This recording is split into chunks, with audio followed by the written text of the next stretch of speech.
Please give a warm welcome to our next speaker, Sonja Stirniemann, founder of Structural Ltd. And of Corporate Integrity Concepts, the global community for leaders with integrity. She has more than 3 decades of professional experience and has worked for global corporations in her field of expertise of audit, strategy, corporate governance, risk, and compliance. Sonja has established the podcast The Human Factor, Corporate Integrity Matters, and written a book entitled The Executive's Risk of the Human Factor and White-Collar Crime. She's a firm non-executive board member in various organizations and regularly invited to speak at several global institutions, universities, professional associations, and internationally acting corporates. Sonja believes that corporate integrity matters. None of the future leaders will be able to succeed and build a competitive advantage without giving integrity a voice.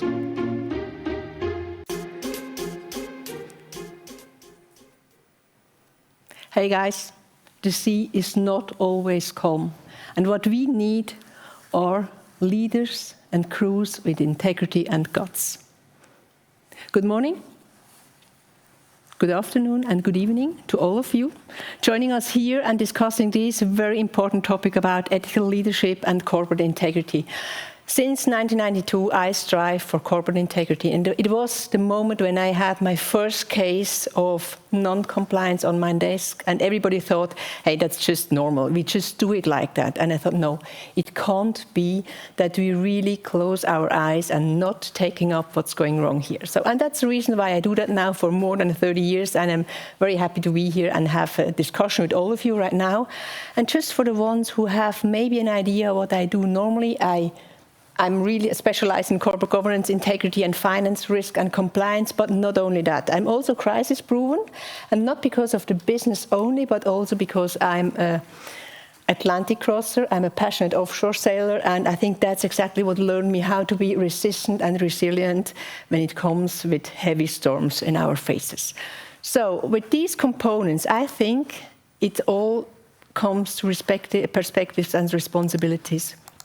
And when you see the different roles you have in your business, maybe you are also a board member when you help and take over the responsibility of companies. Maybe you are a mentor and a coach, as I am, and you help as a sparring partner to find the right solutions. And maybe you're also an entrepreneur and responsible for your own business and your team to make it a success also for your clients and for your stakeholders. And we are always responsible, and that's exactly what I would like to talk about today. The responsibility of what we can really change, and I truly believe that ethical leadership matters to corporate integrity. So with that background and expertise, I would like to go on like that. And as you know, it's all about human at the end and at the beginning. So what does it mean? This framework of ethics, what does it mean for you? Isn't it only demonstrating an appropriate conduct inside and outside of the office? How do you experience that in your environment, offline and online? I think also online right now. We have to be very careful what we communicate, how we communicate it, and how are we going to be heard. And there are just a few examples what it means. So it means the good values. So if we talk about it, what are the actions following by that? We have to speak up. That's what I really think it's super important. We are not overlooking the wrongdoing. And that's making a difference also from real ethical leadership or not. We have to do and also showing what it's right and doing it like that. And we have to act as a role model because we are always seen as role models. People follow what we are doing, not only what we are saying, or even less. But what is it for you? In your organization, in your roles you have, and the perspective you have on that? Think about that a little bit. And, when it comes now to the framework of a company and understanding the maturity level of ethical leadership and corporate integrity, if you understand the maturity level of an organization, it's like understanding the foundation of a building.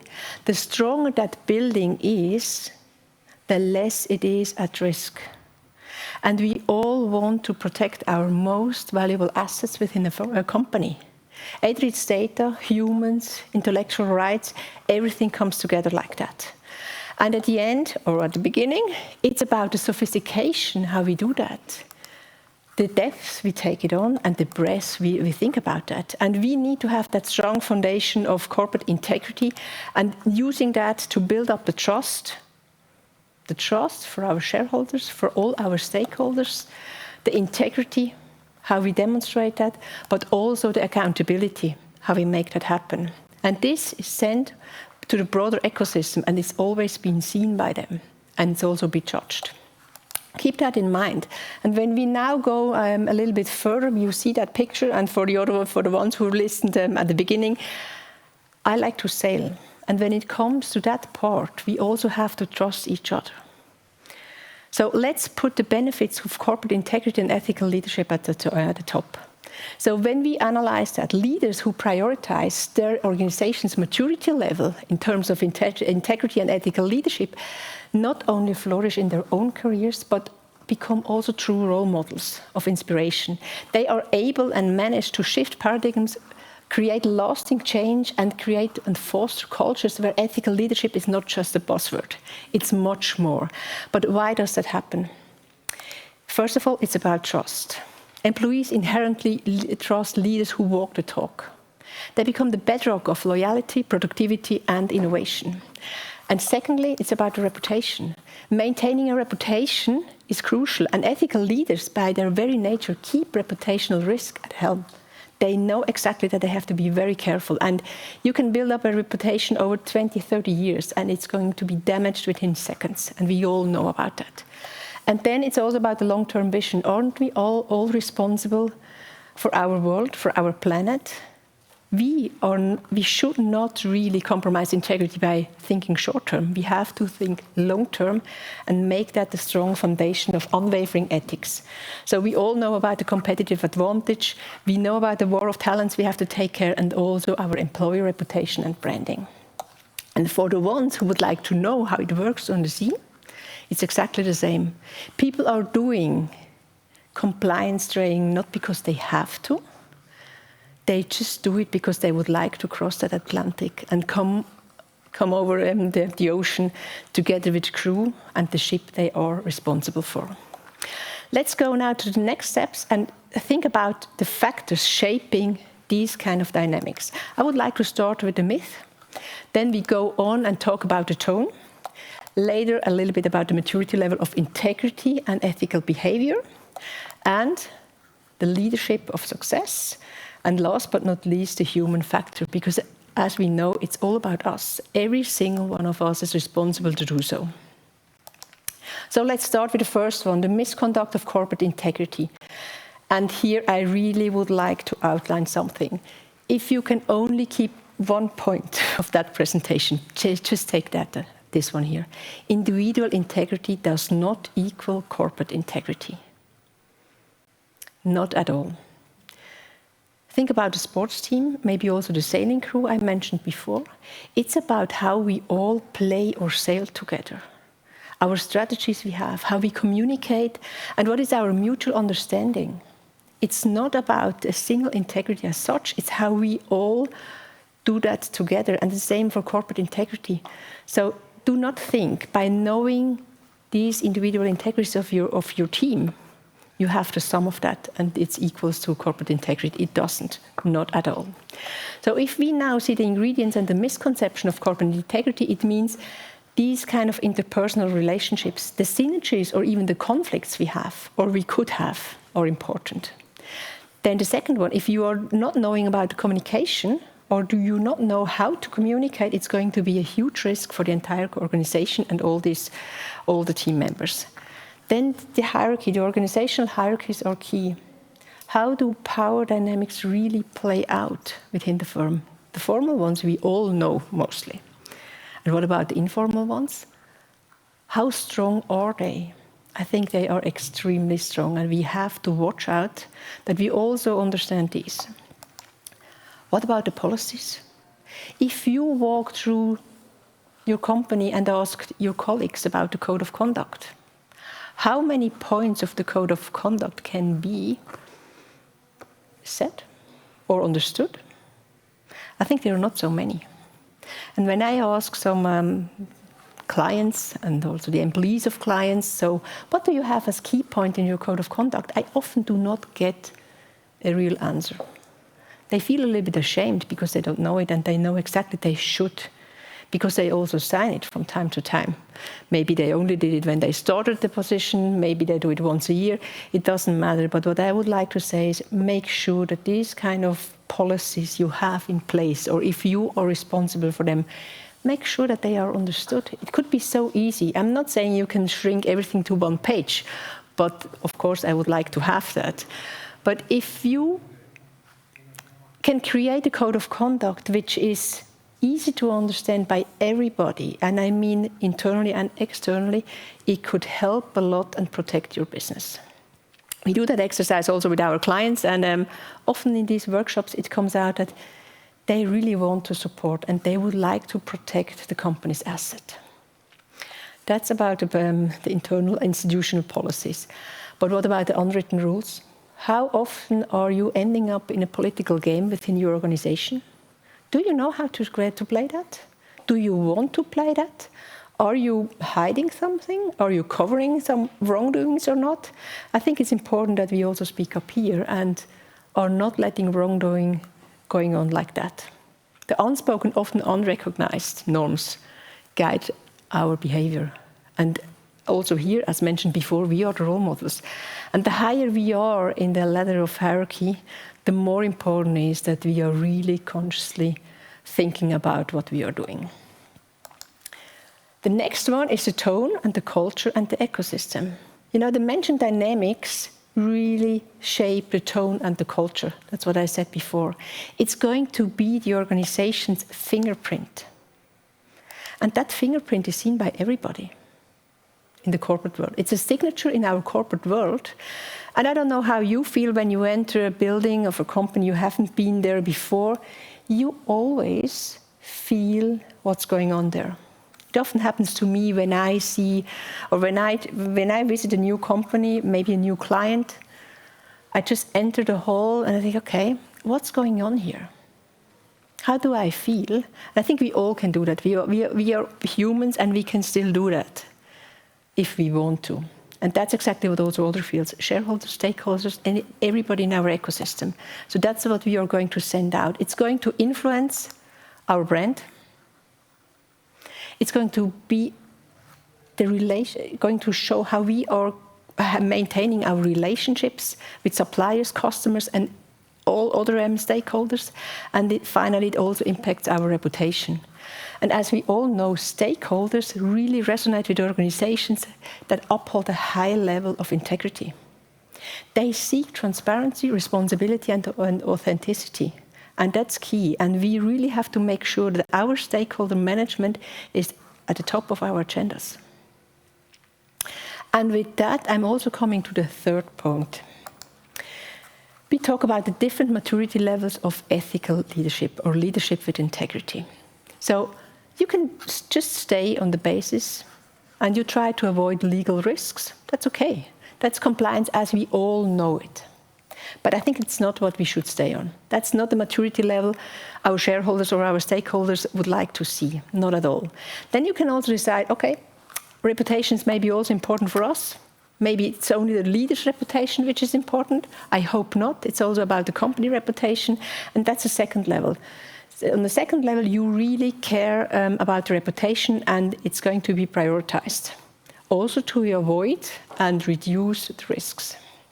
The third level, and that's exactly what we should all strive for, or that's just, in my opinion, very important, think about the DNA.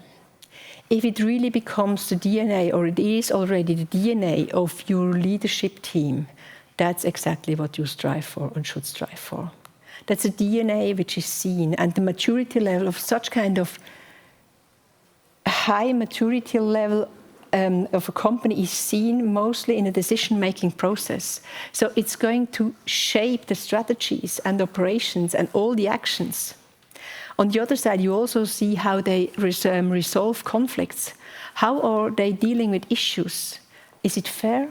Are they accountable? How seriously do they take that? And it's also about employee training. It's very important that not only C-level and management team are going to be trained in ethical leadership and integrity, not at all. It needs everybody to shape the DNA of an organization from the ground up. The fourth point, it's really about the leader itself, the ethical leadership and success. I think it's obvious that leaders who consciously elevate their organization's ethical maturity level also find unpreceded success for themselves. That's not new. And I think it's also not consciously done often. That's just how they lead, these leaders are raised up. Oh, sorry. So, but how do they do that? What are these kind of success factors? It's the personal growth they have. Such leaders are lifelong learners. And they just do that because they are interested and committed. They want to push ethics and integrity in their environment. It doesn't make a difference whether they do that privately or for business. They are always seen as a very important asset to any organization because that's just how they behave. They are also inspirational figures. They really act as role models. And they inspire trust, loyalty, and respect by doing so. And the third point is really future-proofing. That's what I said already before. They care about our world. They care what can we improve, how can we improve, and what do we have to make sure that we also stay in the business for the next 5 years, 10 years, or 15 years. And they care about the social environment. And leaders focusing on all these kind of points, they are already ahead. You know, these are the ones who learn, they act, and they care about the organization, about their teams, and about the world as such. And by that, also coming back to what I said before, you know, how do you build up a resistant and resilient culture? And these are exactly the success factors we have to take into consideration to do so. Last but not least, it's number 5, it's the human factor. And we discussed it already at the very beginning. We cannot and we should not exclude the human being, not at all. The true value of every company, it's people. And by saying that, you know, emotional intelligence is key. Leaders and employees with a high emotional intelligence, they navigate interpersonal relationship with compassion, with understanding, connection, and they are able to listen. They are able to listen to the needs of the others. The second one is the ripple effect. Maybe you already have experienced that by yourself. There must be only one inspired employee which can inspire an entire team. That inspired team can shift the culture of a department. And that department can change the company's DNA and also the DNA of integrity. So people, especially leaders prioritizing ethics and integrity, set into motion a virtuous cycle. And that cycle nurtures talent, fosters innovation, and builds brand that stand the test of the time. And that's super important. So ethical behavior and the culture of corporate integrity becomes a strong foundation. Their beliefs of these people, values, emotions, and motivations play a pivotal role in the big scheme of corporate integrity. By summarizing now and connecting the dots, it's really important that while system policies and strategies, they are integral. But the human factor remains irreplaceable, no matter whether it's on leadership level or on employee level. The heartbeats, the emotions, the aspirations, and the collective consciousness of the people within an organization define its true integrity at the end. So, and for us, I think, let's strive to be ethical, inspiring, and transformative, and not only successful leaders, because we can really change. And yes, strategies and technologies, they remain crucial.